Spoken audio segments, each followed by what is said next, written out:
Hey, come see us on tour. We'll be in Tempe, Arizona, Los Angeles, Columbus, Ohio, Dayton, Ohio, Cincinnati, Lexington, Burbank, California, and Honolulu. Go to jimmydore.com for a link for those tickets. Don't go anywhere else. You know how the Israelis always said that we have to slaughter all the women and children inside Gaza because because the Hamas uses them as human shields. And if they didn't use them as human shields, well, guess who actually is doing that?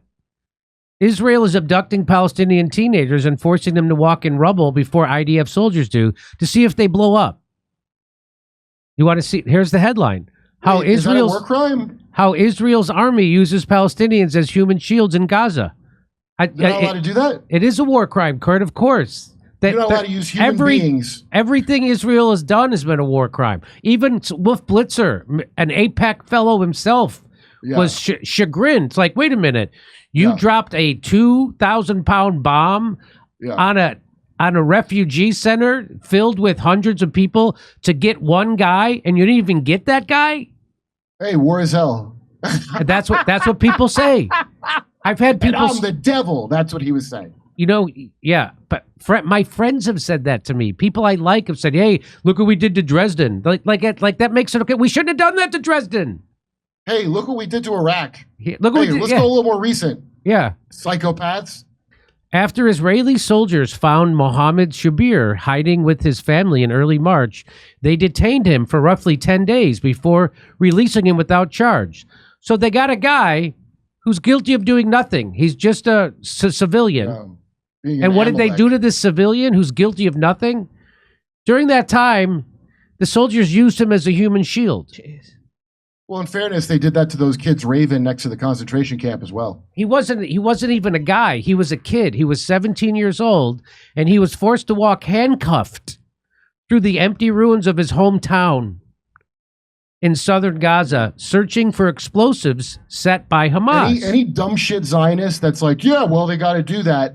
If Israel would do that to a Palestinian, they'll do it to you, and they do it to you, moron. To avoid being blown up themselves, the soldiers made him go ahead. In one wrecked building, he stopped in his tracks.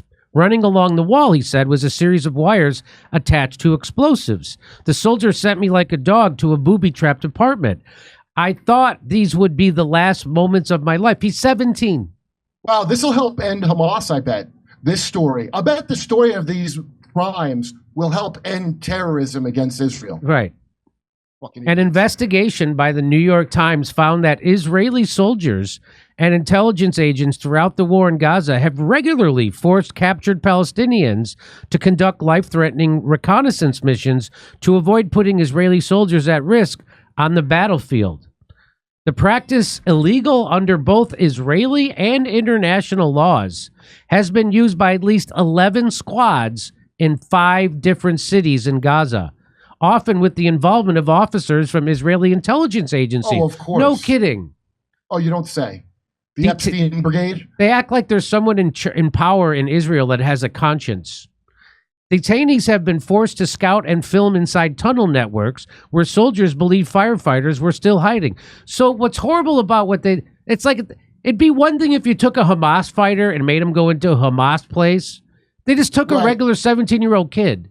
That'd be a crime still, by the way. It would still be a crime to do that. Still a crime to do that. This is so much more evil. I don't even understand the most moral army in the world. Let's never forget. The most moral army in the world. You know why? Because they're openly saying they're doing this. America would lie about it. That's what the moral is. They brag. We lied about doing it in Vietnam, that's for sure. They have entered buildings rigged with mines to find hidden explosives. They have been told to pick up or move objects like generators and water tanks that Israeli soldiers feared concealed tunnel entrances or booby traps. The New York Times, interviewed 7 Israeli soldiers who observed or participated in the practice and presented it as routine, commonplace. Yeah, like Nazis, like how the Nazis. Just like how Nazis did. And Ashkenazis, they call it, or I call them. If I have people who say, yeah, well, war is hell, all that stuff. And they also go, it's a religious war, which somehow that makes Except when Putin has to fucking go into Ukraine because of us, then he's a monster. So you can't hear Putin do nothing like that. If you're okay with this, then you got to give up your hard-on for what the Nazis did to the Jews in Germany. If you're okay with this, I'm not okay with this. I'm not okay with what the Nazis did to Germans. But if you're okay with this, then you have to give up your hard-on for what the Nazis did to the Jews. Why are you okay with war at all at this point? After all of them have been after lies, everything you know about war, are you a demon? Who likes hell? Who supports hell? A demon. And so it's also conducted with considerable logistical support and the knowledge of superiors on the battlefield. Many of them said the detainees were handled and often transported between the squads by officers from Israelis' intelligence agencies, a process that required coordination between battalions and the awareness of senior field commanders, of course. And you know Netanyahu knows about it. Although they served in different parts of Gaza at different points in the war, the soldiers largely used the same term to refer to human shields. So they called them human shields. The Israeli military said in a statement that its directives and guidelines strictly prohibit the use of detained Gaza civilians for military operations. So in their own handbook, it says they're not supposed to do this. Yet somehow, international law forbids the use of civilians or combatants as a shield against attack. It is also illegal to send captured combatants to places where they would be exposed to fire or to force civilians to do anything related to the conduct of military operations. It's also illegal to force Palestinian detainees to explore dangerous places, regardless of whether those detainees are civilians or members of the fighting wing of Hamas.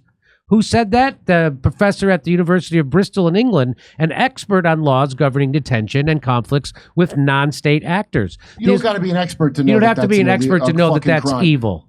And by the way, the story is Israel's losing. That's what this story is. That's what this, right. So guess what? Don't do that until you lose. The Israeli military employed a similar practice known as the neighbor procedure.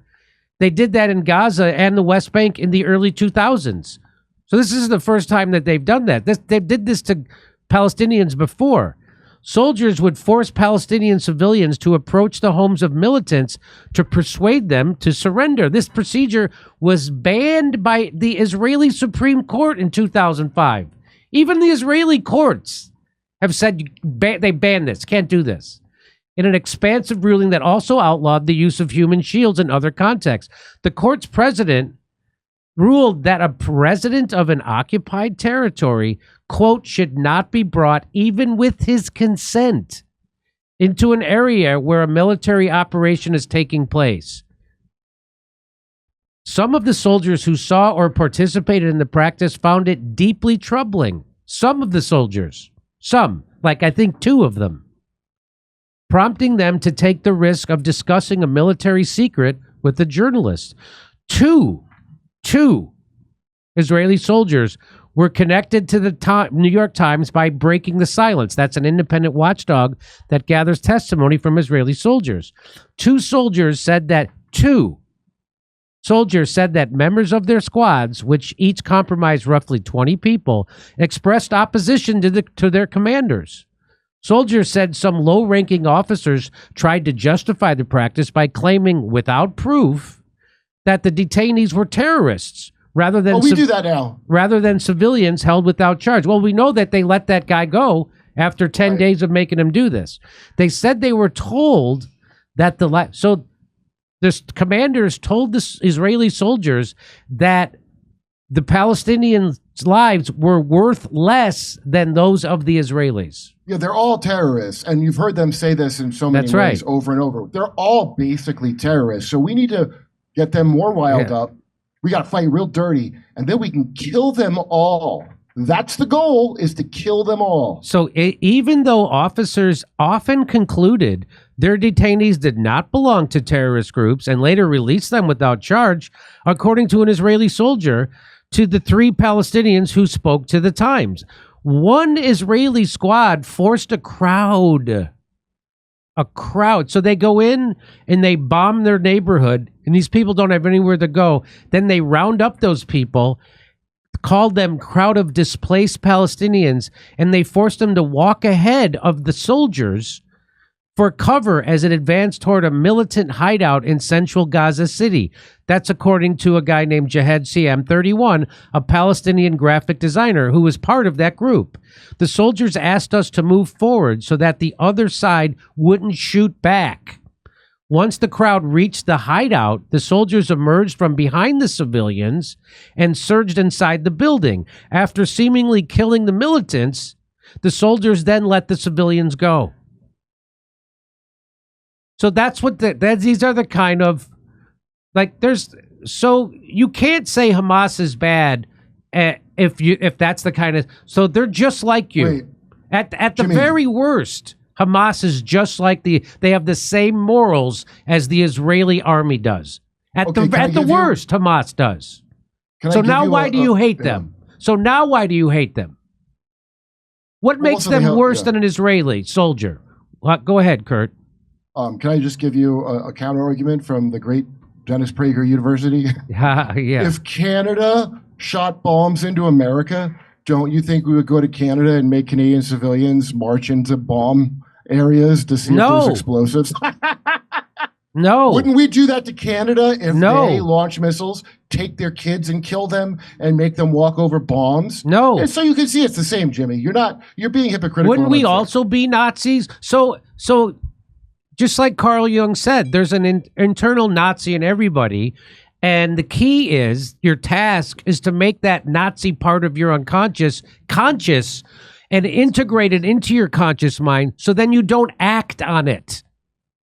So, when you don't make it conscious, you project that Nazi onto the person that you now are being a Nazi to. And you justify being a Nazi by saying that person's worse than me, even though they're not. So that's what's happening. Is that like when the OSS merged with Hitler's the OSS and the SS merged to form the CIA, and we brought all the Nazis here, and America's run by Nazis, and the Nazis were copying us. That's where they got their eugenics plan from. The Nazis were copying us. Suffused in Nazis everywhere. I know. The Nazis None of the ones they're calling Nazis, the ones that lead you and say they're not Nazis.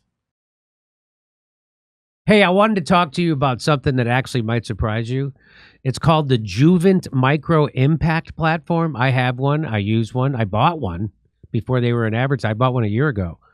Now, before you start thinking this is just another gimmick like all those shake plates, have you seen those? You know what I'm talking about?